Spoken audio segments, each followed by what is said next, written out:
സഞ്ജയനെ ഇപ്പോൾ ഹോസ്പിറ്റലിലേക്കൊക്കെ കൊണ്ടുപോയിക്കൊണ്ടിരിക്കുകയാണ്. അങ്ങനെയിരിക്കെ ആ ഒരു വാർത്തയൊക്കെ സോളും കാണുന്നു. സഞ്ജയ് ഉണ്ടായിരുന്നത് ഒരു ഹോട്ടലിലേക്കാണല്ലോ.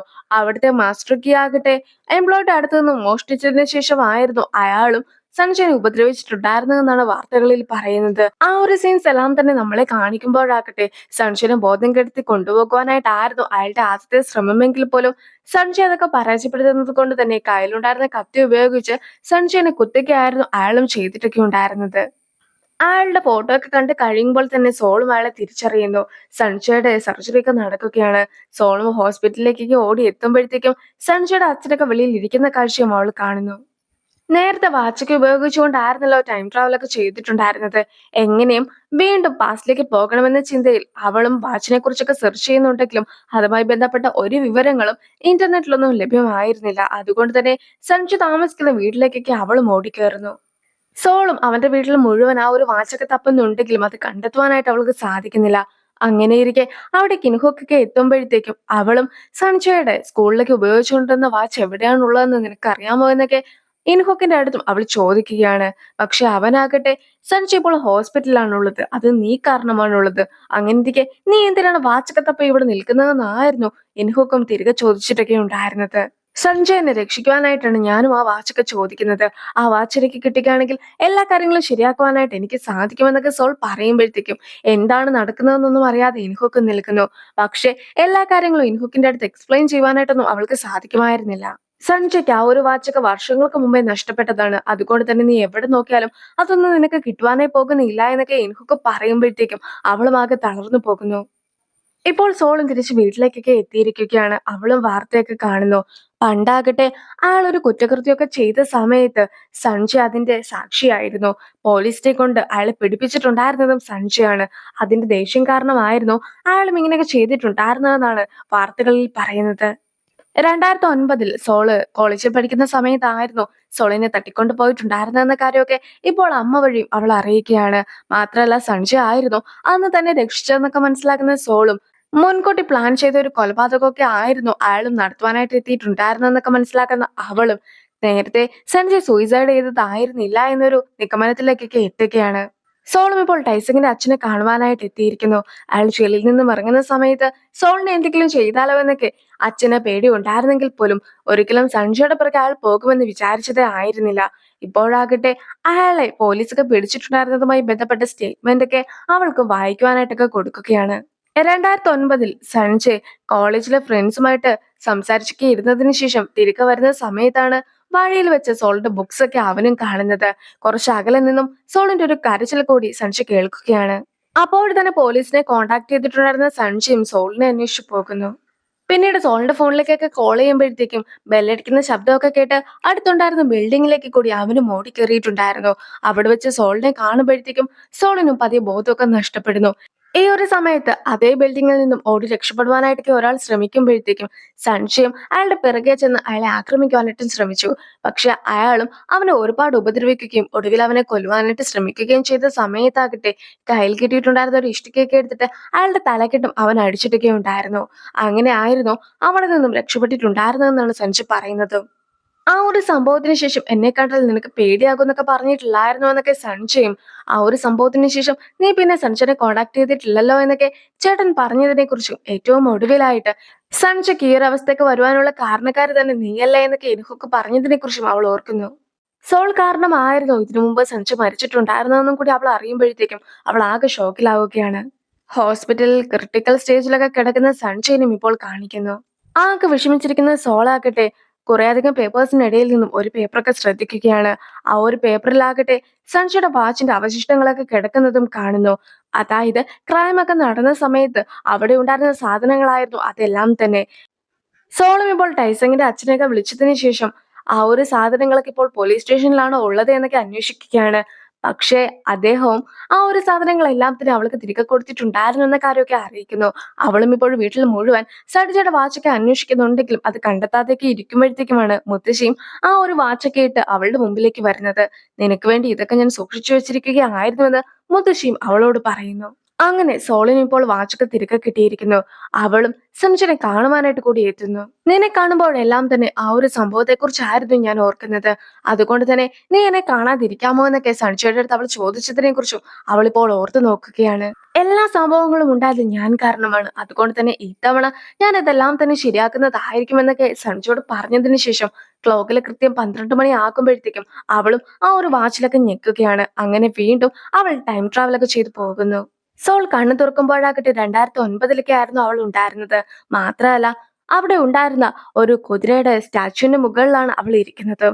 പക്ഷെ പെട്ടെന്ന് അവളുടെ കാലൊക്കെ സ്ലിപ്പായി നിലത്തേക്കൊക്കെ വീഴുവാനായിട്ട് നോക്കുമ്പോഴത്തേക്കും ഒരുപാട് ബോയ്സ് അവളെ പിടിക്കുവാനായിട്ടൊക്കെ ഓടിയെത്തുന്നു. അവളും ഇങ്ങനെ മരിച്ചു പോകുമെന്നൊക്കെ വിചാരിക്കുന്നുണ്ടെങ്കിലും അവളെ കൃത്യമായി തന്നെ സഞ്ജയും പിടിക്കുകയാണ്. പക്ഷെ സഞ്ജയുടെ മുഖമൊക്കെ കാണുന്ന അവളും അവിടെ നിന്നും ഓടിപ്പോവുകയൊക്കെയാണ് ചെയ്യുന്നത്. എന്തുകൊണ്ടാണ് സഞ്ജയുടെ അടുത്തൊരു നന്ദി പോലും പറയാതെ നീയും പോന്നിട്ടുണ്ടായിരുന്നതെന്നൊക്കെ ഹ്യുഞ്ച് ചോദിക്കുമ്പോഴാകട്ടെ എനിക്ക് അവനെ ഫേസ് ചെയ്യുവാനായിട്ട് സാധിക്കുന്നില്ല എന്നായിരുന്നു അവളും മറുപടി പറഞ്ഞിട്ടുണ്ടായിരുന്നത്. മാത്രമല്ല നേരത്തെ സഞ്ജയും കോളേജിലൊക്കെ വരുന്നതിന് മുമ്പായിട്ട് തന്നെ ആയിട്ടുള്ള ഫോമൊക്കെ സൈൻ ചെയ്തതായിരുന്നു. പക്ഷെ ഇപ്പോൾ അവൻ അങ്ങനെയല്ല, ആകെ മാറിയിരിക്കുന്നു. അവനും ഫിസിക്കൽ എഡ്യൂക്കേഷന്റെ ടീച്ചർ ആകുവാനായിട്ടാണ് പ്ലാൻ ചെയ്തിട്ടുള്ളത്. അതിന്റെ പഠിത്തത്തിന് വേണ്ടിയാണ് ഇപ്പോൾ കോളേജിൽ എത്തിയതും. സഞ്ജയ് എന്റെ കൂടെ നടക്കുകയാണെങ്കിൽ അവന് നല്ലതൊന്നും തന്നെ സംഭവിക്കുകയില്ല. അതുകൊണ്ട് തന്നെ അവരുമായിട്ട് ഇടപെടുന്ന എല്ലാ രീതിയിലുള്ള സാഹചര്യങ്ങളും ഇല്ലാതാക്കുകയാണ് ഞാൻ ചെയ്യേണ്ടതെന്നൊക്കെ സോൾ പറയുന്ന സമയത്താകട്ടെ ഈ ഒരു കോളേജിൽ ഒരുപാട് സുന്ദരികളായിട്ടുള്ള ഗേൾസ് ഉണ്ട്. അങ്ങനെയിരിക്കെ നീ അവനെ റിജക്ട് ചെയ്തിട്ട് പോലും ഇനിയും നിന്റെ പിറകെ ഒന്നും അവൻ വരികയില്ലായിരിക്കുമെന്നൊക്കെയാണ് ഹ്യുൻജുവും അവളുടെ അടുത്ത് പറയുന്നത്. പിന്നീട് സോളും അവിടെ നിന്ന് പോകുവാനായിട്ടൊക്കെ നോക്കുമ്പോഴത്തേക്കും ഹ്യുൻജുവും അവൾക്കൊരു കവറൊക്കെ കൊടുത്തും വിടുന്നു. സോളിന്റെ മുമ്പിൽ ഇനി 2 മാസത്തെ സമയമൊക്കെ ഉണ്ട്. നേരത്തെ സോളിനെ പിടിച്ചുകൊണ്ട് പോയിട്ടുണ്ടായിരുന്ന ആളുടെ പേര് യങ്സു എന്നാണ്. സോളിനെ തേടി അയാൾ വരുന്നതിന് മുമ്പായിട്ട് തന്നെ അയാളെ പിടികൂടണമെന്ന് ആഗ്രഹിച്ചുകൊണ്ട് അവളും ഇപ്പോൾ പോലീസ് സ്റ്റേഷനിലേക്കൊക്കെ എത്തുന്നു. നേരത്തെ യങ്സു അവളെ തട്ടിക്കൊണ്ടു പോകുകയും പിന്നീട് കൊല്ലുവാനായിട്ട് ശ്രമിക്കുകയൊക്കെ ചെയ്തിട്ടുണ്ടായിരുന്നല്ലോ. അതിനെക്കുറിച്ചെല്ലാം തന്നെ അവളും ഇപ്പോൾ പോലീസിനോടൊക്കെ പറയുന്നു. നേരത്തെ വലിയൊരു ഷോക്കിലായിരുന്നത് കൊണ്ട് തന്നെ എല്ലാ കാര്യങ്ങളും മറന്നു പോയതായിരുന്നു. പക്ഷെ എനിക്ക് എല്ലാ ഓർമ്മകളും തിരികെ കിട്ടിയിരിക്കുന്നു. അയാളുടെ പേരും അയാളെക്കുറിച്ചുള്ള എല്ലാ ഡീറ്റെയിൽസും എനിക്കറിയാം. മാത്രമല്ല നേരത്തെ തടാകത്തിൽ വെച്ച് ഒരാൾ കൊല്ലപ്പെട്ടിട്ടൊക്കെ ഇല്ലായിരുന്നോ? അയാളെ കൊന്നതും ഇതേ ആൾ തന്നെയാണെന്നൊക്കെ പറഞ്ഞിട്ട് സോളും കയ്യിലുണ്ടായിരുന്ന താക്കോലൊക്കെ പോലീസിനെ ഏൽപ്പിക്കുന്നു. ഈ ഒരു താക്കോലിന്റെ ഉടമസ്ഥനാണ് ആ ഒരു കൊലയാളി എന്നാണ് സോൾ പറയുന്നത്. സോൾ അന്ന് തടാകത്തിലൊക്കെ പോയ സമയത്ത് സോളിനെ സജ്ജ രക്ഷിച്ചിട്ടുണ്ടായിരുന്നെങ്കിലും പിന്നീട് സോൾ വീണ്ടും അതേ സ്ഥലത്തേക്ക് എത്തിയപ്പോഴത്തേക്കും അവിടെ ഒരു ഡെഡ് ബോഡിയും ഉണ്ടായിരുന്നല്ലോ. സോ ആ ഒരു കൊലപാതകം നടത്തിയതും യങ്സു ആണെന്നാണ് അവൾ പറഞ്ഞും വരുന്നത്. പോലീസ് എന്തായാലും ആളെ പിടികൂടുമെന്ന കാര്യമൊക്കെ സോളും മനസ്സിലാക്കി കഴിഞ്ഞിരിക്കുന്നു. എങ്കിൽ പോലും ഒരു സേഫ്റ്റി എന്ന രീതിക്ക് അവളും സെൽഫ് ഡിഫൻസിന് വേണ്ടിയിട്ടുള്ള കുറച്ച് സാധനങ്ങളൊക്കെ മേടിച്ചുകൊണ്ട് വരികയാണ്. അപ്പോൾ അവിടെ രണ്ടുപേർ നിൽക്കുന്നതൊക്കെ അവളുടെ ശ്രദ്ധയിലും പെടുന്നു. ഒരു കുട്ടിയുടെ അടുത്ത് നിന്നും പണമൊക്കെ മേടിക്കുവാനായിട്ടായിരിക്കും അപ്പുറത്തുള്ള ആൾ ശ്രമിക്കുന്നതെന്നൊക്കെ ആയിരുന്നു അവളും വിചാരിച്ചത്. അങ്ങനെ അവളും ആളെ അറ്റാക്ക് ചെയ്യാനായിട്ട് വരുന്ന സമയത്താണ് അത് ടൈസൺ ആണെന്നുള്ള കാര്യമൊക്കെ അവളും മനസ്സിലാക്കുന്നത്. ടൈസൺ യഥാർത്ഥത്തിൽ ആ കുട്ടിയുടെ കയ്യിൽ നിന്നും പണം മേടിക്കുകയൊക്കെ ആയിരുന്നില്ല, മറിച്ച് ആ കുട്ടിക്ക് പണമൊക്കെ കൊടുക്കുകയായിരുന്നു.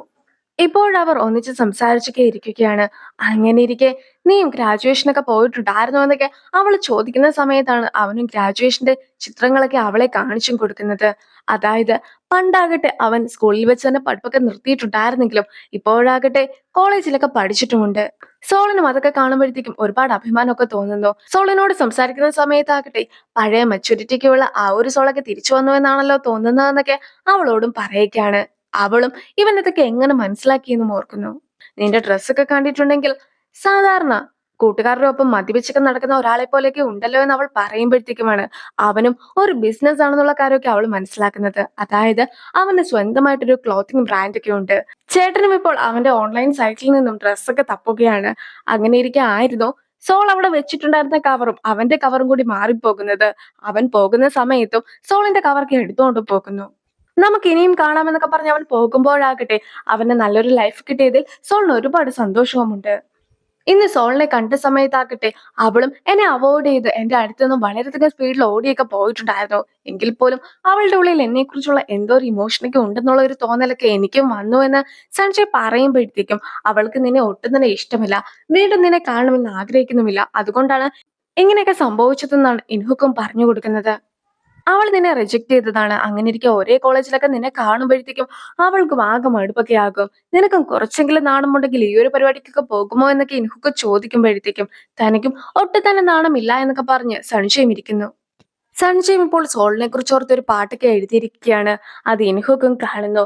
നീയും ഇനിയും സോളിനെ കുറിച്ചൊക്കെ ഓർത്തുകൊണ്ടിരിക്കാതെ എന്റെ കൂടെ ബാൻഡിലൊക്കെ ചേര്. നമുക്ക് നല്ല അടിപൊളിയായിട്ട് ബാൻഡൊക്കെ മുന്നോട്ട് കൊണ്ടുപോകാമെന്നൊക്കെ ഇൻഹുക്ക് പറയുന്നുണ്ടെങ്കിലും അവന് വലിയ താല്പര്യമൊന്നും ഉണ്ടായിരുന്നില്ല. സോളം ഇപ്പോൾ വീട്ടിലേക്കൊക്കെ നടക്കുമ്പോഴത്തേക്കും സഞ്ജയ് നടക്കുന്നതൊക്കെ കാണുന്ന അവളും അവനെ നിരീക്ഷിച്ചതിന് ശേഷം തിരിച്ചു വീട്ടിലേക്കൊക്കെ എത്തുന്നു. മെയ് 10 എന്ന ദിവസമൊക്കെ അവളും കലണ്ടറിൽ അടയാളപ്പെടുത്തിയൊക്കെ വയ്ക്കുകയാണ്. ആ ഒരു സംഭവമൊക്കെ നടക്കുന്ന ദിവസം വരെ സഞ്ജയും യങ്സും പരസ്പരം കണ്ടുമുട്ടുവാനായിട്ട് പാടില്ല എന്നാണ് അവൾ ഓർക്കുന്നതും. അപ്പോഴേക്കും ചേട്ടനും ആ ഒരു റൂമിലേക്കൊക്കെ കടന്നു വരുന്നു. സോളും സ്റ്റാച്ചുവിന്റെ മുകളിലേക്ക് ഇരിക്കുന്ന ഫോട്ടോ ഒക്കെ കോളേജിന്റെ ഗ്രൂപ്പിലും വന്നിട്ടുണ്ട്. അങ്ങനെ ഇരിക്കെ നീ എങ്ങനെയാണ് ആ ഒരു കോളേജിൽ ഇനി 4 വർഷമൊക്കെ പഠിക്കുക എന്നൊക്കെ ചോദിച്ചുകൊണ്ട് അവളെ കളിയാക്കിയൊക്കെയാണ് ചേട്ടനും ഇരിക്കുന്നത്. ചേട്ടന്റെ ജൂനിയർ ഒക്കെ ആയിട്ടാണ് സഞ്ജയൻ പഠിക്കുവാനായിട്ട് എത്തുന്നത്. അതുകൊണ്ട് തന്നെ സഞ്ജയനെ കണ്ട് അവനുമായിട്ട് വഴക്കൊന്നും ഉണ്ടാക്കിയേക്കരുത് എന്നൊക്കെ സോളും ചേട്ടനോട് പ്രത്യേകമായിട്ടൊക്കെ പറയുന്നു.